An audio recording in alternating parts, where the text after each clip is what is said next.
Hi friends, आज हम बना रहे हैं गुड़ के अनारसे। ये अनारसे बहुत ही जालीदार और खस्ता हुए हैं। अधिक मास में अनारसे बनाए जाते हैं, दिवाली में बनाए जाते हैं। तो चलो अनारसे बनाने की विधि देखते हैं, एकदम परफेक्ट विधि। अनारसा देखिए मेरा कितना मस्त एकदम जालीदार हुआ है और खस्ता भी है। इसके लिए हमें चावल लेने हैं। चावल हो सके तो मोटे चावल और पुराने चावल ले लो, नहीं तो आपके घर में उपलब्ध है वो कोई भी चावल ले सकते हो। उसमें अच्छे से धो लेना है, उसमें पानी डालना है और उसको 4 दिन भिगोना है। लेकिन ध्यान में रखना है कि रोज़ सुबह उसका पानी चेंज करना है, यानी 4 दिनों में रोज़ मॉर्निंग में उसका पानी चेंज करना है, ढक के रखना है। उसके बाद चौथे दिन मैंने इसको फिर से एक बार धो लिया है, फिर एक छलनी पे रखे है। पानी सारा निकल जाने के बाद एक सूती कपड़े पे उसको इस तरह से सूखने के लिए रखना है। कभी भी धूप में उसको सुखाना नहीं है, सूती कपड़े पे ही रखना है और पूरी तरह से ड्राई नहीं होने देना है। थोड़ी सी यानी ठंडे जैसे रखते हैं ना वैसे होनी चाहिए, यानी टोटली ड्राई नहीं होनी चाहिए। अभी ये अनारसे अगर हमारे चावल सूख गए हैं, मतलब टोटली सूखे नहीं है, थोड़ा सा उसमें गीलापन होना ही चाहिए, यानी ठंडापन, गीलापन भी नहीं बोल सकते। और उसको क्या लेना है, हमें इस तरह से छान लेना है छलनी में से, तो उसका जो आटा है ना वो एकदम फाइन हो जाए। अभी ये आटा मिलने के बाद देखिए, ये आटा जो है ना ये हमें नाप लेना है। ये कटोरी से मेरा 3 कटोरी आटा हो गया। अगर आपका 3 कटोरी आटा है उसमें 1 कटोरी गुड़ जाएगा। और देखो इस तरह से उसकी मुट्ठी बननी चाहिए।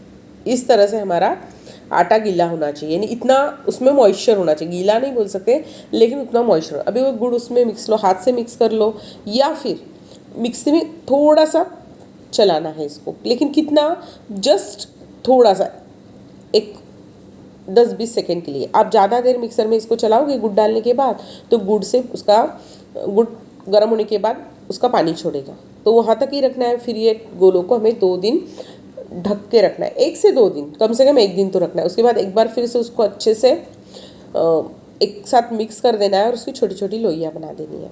अभी तलने के लिए आप तेल यूज़ कर सकते हो, घी यूज़ कर सकते हो और वनस्पति घी भी आप यूज़ कर सकते हो।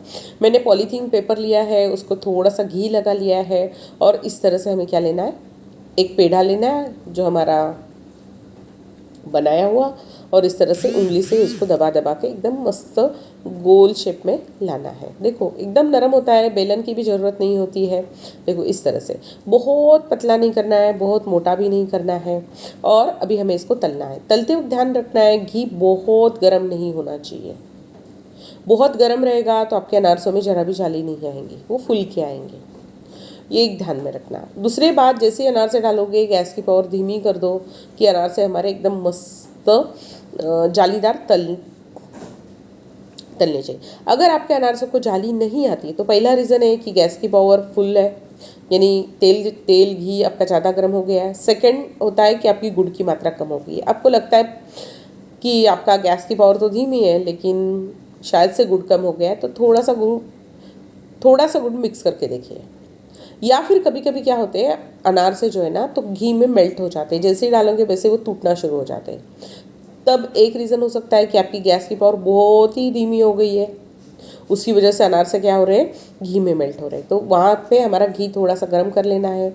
अगर फिर भी आपने गैस की पावर बढ़ाने के बाद भी अनारसे टूट रहे हैं तो उसका मतलब है कि उसमें गुड़ की मात्रा ज़्यादा हो गई है, तो उसमें आपको आटा मिलाना पड़ेगा, यानी सूखा आटा मिलाना पड़ेगा। और उसको सूखा आटा मिला के थोड़ी देर उसको बाजू में रखना पड़ेगा। तो देखिए मेरा एक भी अनारसा टूटा नहीं, फूटा नहीं, क्योंकि ये जो प्रमाण बनाया है ये एकदम परफेक्ट प्रमाण है। इससे आपके अनारसे ज़्यादा टूटेंगे, यानी एकदम परफेक्ट बनेंगे, जाली भी आएंगी, न तो मेल्ट हो जाएंगे। और मैंने बाजू में इसके लिए रखा था कि जो एक्स्ट्रा घी ना वो कढ़ाई में ही चला जाए। तो दूसरा भी अनारसे तलते वक्त ना कढ़ाई में बहुत घी नहीं लेना है, क्योंकि अनारसा एक एक ही अनारसा हमें तलना पड़ता है।